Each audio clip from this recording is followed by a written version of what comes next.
Hello all, అందరికి నమస్తే.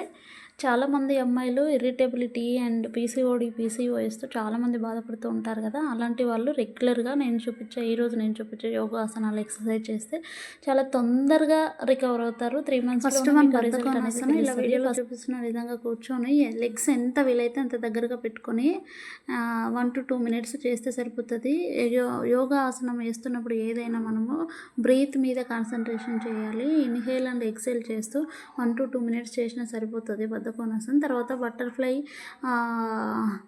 1 minute 45 to 60 వచ్చేలాగా చేసుకుంటే సరిపోతుంది. Next legs 2 legs wide apart చేసుకొని ఇలా 2 handsతోనే క్యాచ్ చేసిన తర్వాత 1 to 2 minutes అలా హోల్డ్ చేసి కూర్చోవాలి. తర్వాత శంఖచలాసనం.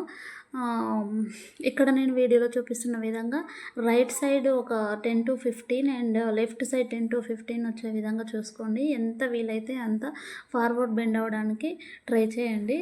నెక్స్ట్ ఏకపాద దండాసన చేసుకోవాలి. ఇలా ఇన్హేల్ పైకి వెళ్తున్నప్పుడు తీసుకోవాలి, ఎక్సేల్ కిందకి వస్తున్నప్పుడు తీసుకోవాలన్నమాట. డీప్ ఇన్హేల్ ఎక్సేల్ అనేది బాగా ఇంపార్టెంట్. ఏ యోగా ఆసనాలు చేసినా సరే ఇలా 5 to 10 times రిపిటేషన్గా చేసుకోవాలి. 2 legs చేసుకోవాలన్నమాట. ఫస్ట్ లెఫ్ట్, తర్వాత రైట్, ఇలా 5 to 10 times రిపిటేషన్ చేసుకుంటే సరిపోతుంది. తర్వాత 2 legs దండాసన చేసుకోవాలి. 2 legs ముందుకు చాచి కూడా ఇలా దండాసన చేసి ఇలా పీసీఓఎస్ లాంటి ప్రాబ్లం ఉన్న అమ్మాయిలు ఎక్కువగా న్యూట్రిషన్ అంటే హెల్తీ ఫుడ్ తీసుకుంటూ యోగాసనాలు ఎక్సర్సైజ్ చేస్తే ఈజీగా కవర్ అవుతుంది. మంచిగా ఒక 3 monthsలోనే రిజల్ట్ అనేది బాగా తెలుస్తుంది. అండ్ స్టమక్ అబ్డామినల్స్కి సంబంధించిన ఎక్సర్సైజెస్ యోగా చేస్తే చాలా బాగా రిజల్ట్ ఉంటుంది అన్నమాట. అండ్ 2 legs ఇక్కడ దండాసన ఫినిష్ అయిన తర్వాత నెక్స్ట్ ఇది కూడా ఒక 5 to 10 times రిపిటేషన్గా చేసుకోవచ్చు. అది ఫినిష్ అయిన తర్వాత నెక్స్ట్ ఇలా లెగ్స్ పైకి పెట్టాలి అనమాట.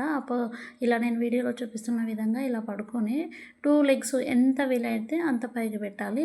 ఒక 5 to 10 seconds అలా హోల్డ్ చేయడానికి ట్రై చేయాలి అనమాట. At least 3 seconds, 2 seconds, 5 seconds, 10 seconds అలా day by day time increase చేసుకుంటూ వెళ్ళిపోవచ్చు. దీంతో మనకు లోయర్ అబ్డామినల్ మీద ప్రెషర్ పడుతుంది. చాలా బాగా మంచిగా వర్కౌట్ అవుతుంది అనమాట. ఇలాంటి చిన్న చిన్న exercises and yoga poses. And next ఇక్కడ బోట్ పోజ్ కూడా ఒక 30 seconds or 1 minute అలా హోల్డ్ చేయడానికి ట్రై చేయండి. దీంతో కూడా చాలా మంచి బెనిఫిట్స్ ఉంటాయి.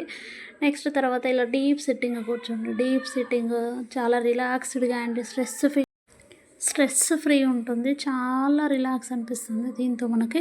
నెక్స్ట్ తర్వాత మనం ఇలా వెలికల పడుకొని ఎంత వీలైతే అంత దగ్గరగా కొంచెం లెగ్స్ తీసుకొని వచ్చిన తర్వాత హిప్ని లిఫ్ట్ చేయడానికి ట్రై చేయాలి అనమాట. హిప్ను కూడా మనకు వీలైనంతసేపు ఇలా హోల్డ్ చేయడానికి ట్రై చేయాలి. ఎంత వీలైతే అంత లిఫ్ట్ చేయండి. స్టార్టింగ్లో కొంచెం తక్కువైనా సరే రెగ్యులర్గా చేస్తూ ఉంటే పర్ఫెక్ట్గా వస్తుంది అన్నమాట.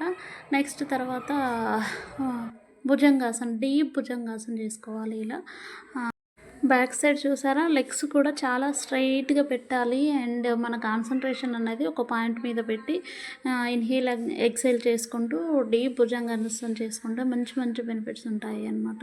అండ్ దీంతోపాటు మంచి న్యూట్రిషన్ మెయింటైన్ చేయండి అమ్మాయిలు. ఇలాంటి సమస్యలు ఉన్న వాళ్ళు ఎక్కువ ఫుడ్తో కూడా చాలా సమస్యలు రికవర్ అవుతాయి అన్నమాట. యోగా ఎక్సర్సైజ్తో పాటు న్యూట్రిషన్ కూడా మంచి న్యూట్రిషన్ మెయింటైన్ చేయండి. And cat and cow pose కూడా దీంతో చాలా మంచి మంచి బెనిఫిట్స్ ఉంటాయి. ఇది కూడా రెగ్యులర్ ప్రాక్టీస్లో యాడ్ చేసుకోండి. అండ్ దీంతో బ్యాక్ పెయిన్ ఉన్నా కూడా చాలా బాగా తగ్గిపోతుంది. మెయిన్ ఏంటి అంటే స్ట్రెస్ ఫ్రీ ఉండండి. స్ట్రెస్గా ఫీల్ అవ్వకుండా హ్యాపీగా ఫ్రీగా ఉండండి. చాలా మంచి మంచి బెనిఫిట్స్ ఉంటాయి. అండ్ నెక్స్ట్ మలాసనలో కూర్చోండి. మలాసనలో కూర్చొని కొంచెం స్ట్రెచెస్ చేసుకోవచ్చు అనమాట. ఎప్పుడు కూడా మన హిప్ అనేది బ్యాక్ బోన్ అనేది స్ట్రైట్గా పెట్టి కూర్చోవాలి. తర్వాత నెక్స్ట్ మలాసన స్ట్రెచెస్ ఇలా లెఫ్ట్ రైట్ స్ట్రెచెస్ చేసుకోండి. ఈ యోగా ఆసనాలు ఎక్సర్సైజెస్ రెగ్యులర్గా ప్రాక్టీస్ చేసుకోండి. చాలా సమస్యల నుండి రిలీఫ్ అయ్యొచ్చు. And thank you for watching. ఇలాంటి వీడియోస్ కోసం ఛానల్ని సబ్స్క్రైబ్ చేసుకోండి.